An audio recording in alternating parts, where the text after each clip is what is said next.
It is Christmas Eve. The melody of a Christmas carol fills the still night in a village in Europe.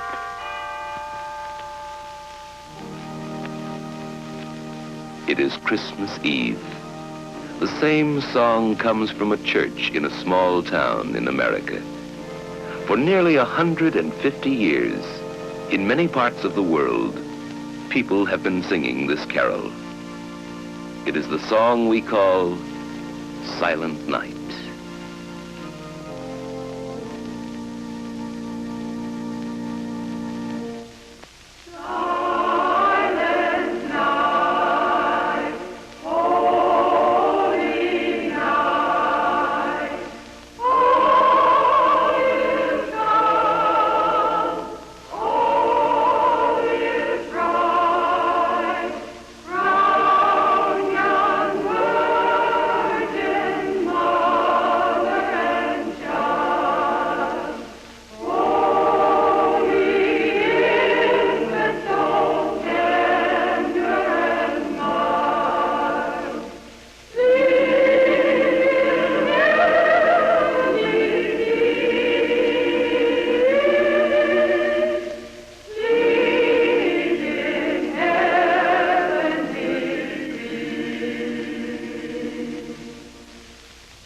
Who wrote this beloved song?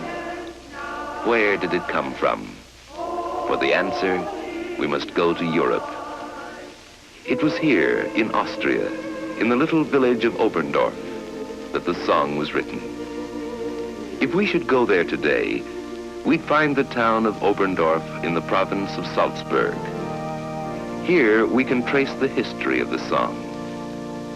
Not far from the church of St. Nicola, in the village, is a chapel built by the people of Oberndorf. Inside the chapel, the story of Silent Night is told in two portraits of stained glass. One is of Father Moore, the village priest who wrote the words of the song. His friend was Franz Gruber, the teacher and choir master who composed the music of Silent Night.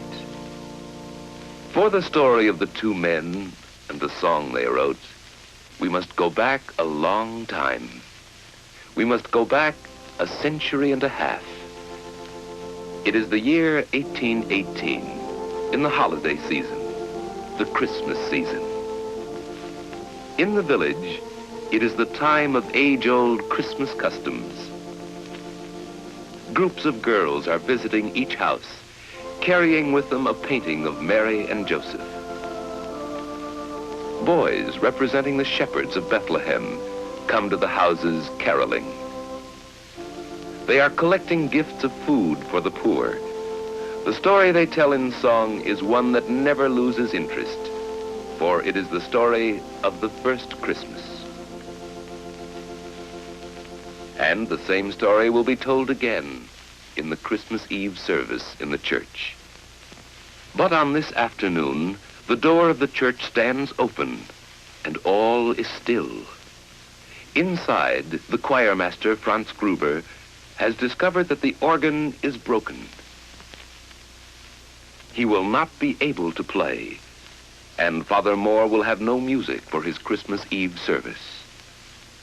And what would Christmas Eve be without music in the church? The problem was one for Father Moore, but he was not here.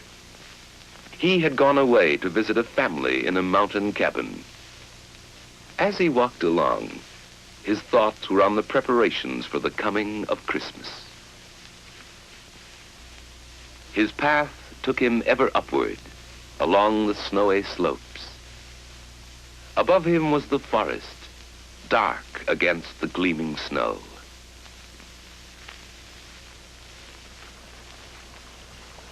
From below came the faint and musical sounds of a mountain stream.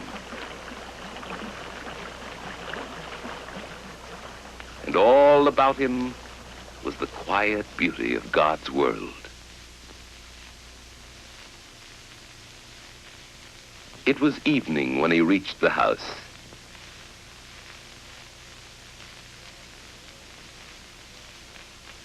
At the door, he received a warm and friendly welcome. And there before him lay a baby with his mother. Perhaps as he watched, Father Moore may have thought of another child, the Christ child, lying in the manger. It was night when Father Moore started back to the village. In the moonlight, the mountain slope lay still and calm. It was a beautiful night, a holy night. Father Moore thought of many things: the child he had seen, the beauty of the night, the Christmas soon to come. And so it was, as some say, that on his return to the village, Father Moore wrote a poem. The words seemed to come quickly and easily. Stille Nacht, heilige Nacht, silent night, holy night. Even as he wrote, the priest wondered whether the poem could be set to music. Father Moore decided to take it to Franz Gruber. The two friends, priest and schoolteacher, talked it over together. The schoolteacher began to read. Silent night, holy night. Why, this was a poem that was meant for Christmas. Father Moore wondered, could the words be set to music? Of course, Franz Gruber would compose a melody. Perhaps they would have some music for their Christmas Eve service after all. The words themselves seemed to suggest the melody, a simple melody, one that Franz Gruber first played on his guitar.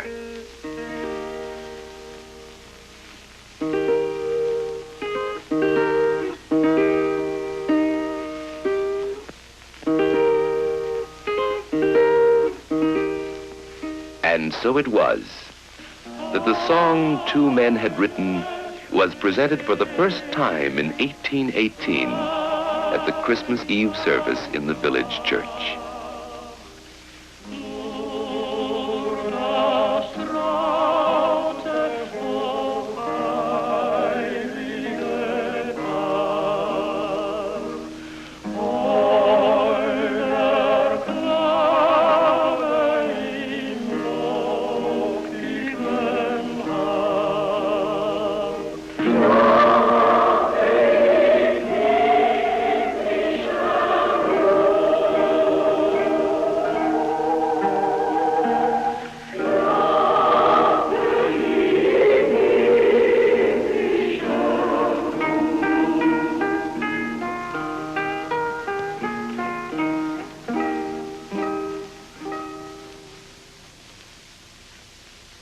Christmas was over, and in the days that followed, no one outside the village knew about the song.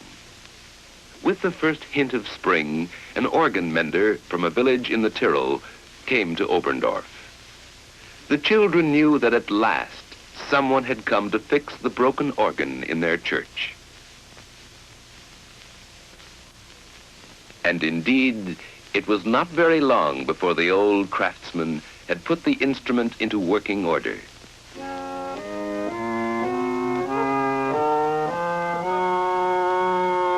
Now, he said to the choir master, you try it. And so Franz Gruber sat down and began to play the Christmas song he had written some weeks before.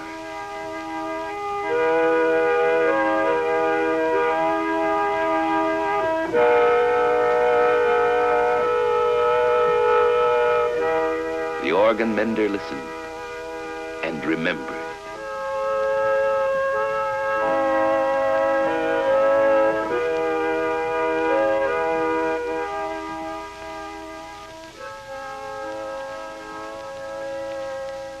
All the way back to his own village, the organ mender thought of the lovely words and simple melody.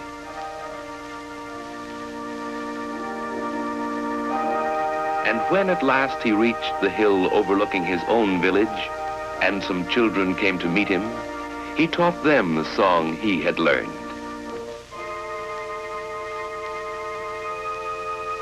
Down the hill ran the children, and with them went the song, Silent Night.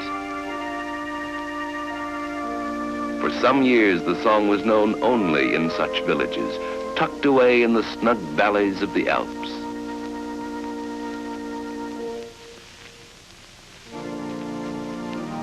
But finally, it found its way to St. Peter's Abbey in Salzburg. And from the city of Salzburg in Austria, the song was eventually carried to other places in Europe. To Paris,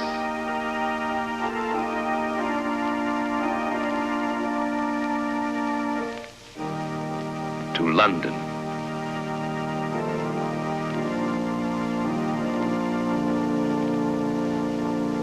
and then to places in America, to the cities, and to the small towns. Today, Silent Night is a song that belongs to everyone.